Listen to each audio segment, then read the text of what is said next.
बिल्कुल, मैं आपको एक भावनात्मक और लंबी कहानी लिखकर देता हूँ जिसमें एक गरीब किसान का संघर्ष, उसकी मेहनत और उसे मिलने वाली नैतिक शिक्षा झलकेगी। गरीब किसान की भावुक कहानी। गांव के एक छोटे से कोने में रामलाल नाम का एक गरीब किसान रहता था। उसका जीवन बहुत ही साधारण था। मिट्टी से लिपा पुता कच्चा घर, टूटी हुई छप्पर की छत और घर के आंगन में कुछ बकरियां ही उसकी संपत्ति थीं। उसकी सबसे बड़ी ताकत थी उसकी मेहनत और ईमानदारी। रामलाल सूरज उगने से पहले ही उठ जाता था। वह अपनी पुरानी हल और बैलों के साथ खेत में चला जाता। उसके खेत में ज्यादा पैदावार नहीं होती थी क्योंकि जमीन बंजर जैसी थी और पानी की बहुत कमी थी। फिर भी वह पूरी लगन से मेहनत करता। उसके कपड़े अक्सर मैले कुचैले रहते, हाथों में दरारें और पैरों में छाले पड़ चुके थे। लेकिन रामलाल के दिल में एक सपना था, अपने बच्चों को पढ़ाना। वह चाहता था कि उसके बेटे और बेटी कभी उसकी तरह गरीबी में न जिएं। वह अक्सर अपने बच्चों से कहता, बेटा, खेत खलिहान पर मेहनत जरूरी है, लेकिन असली ताकत पढ़ाई में है। अगर तुम पढ़ लोगे तो गरीबी से लड़ सकोगे। दिन बीतते गए। कई बार फसल सूखा पड़ने से खराब हो जाती, कई बार ओलावृष्टि सब कुछ बर्बाद कर देती।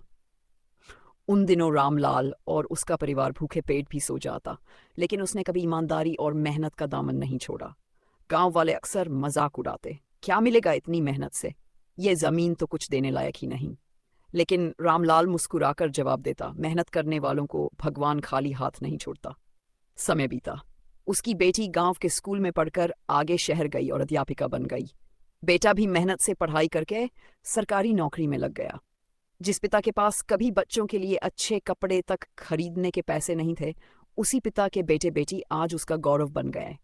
बुढ़ापे में जब रामलाल अपनी टूटी खाट पर बैठा अपने बच्चों को तरक्की करते देखता, उसकी आंखों से आंसू बह निकलते। ये आंसू दुख के नहीं बल्कि उस मेहनत की जीत के आंसू थे जो उसने जीवन भर बहाए थे। शिक्षा नैतिक संदेश।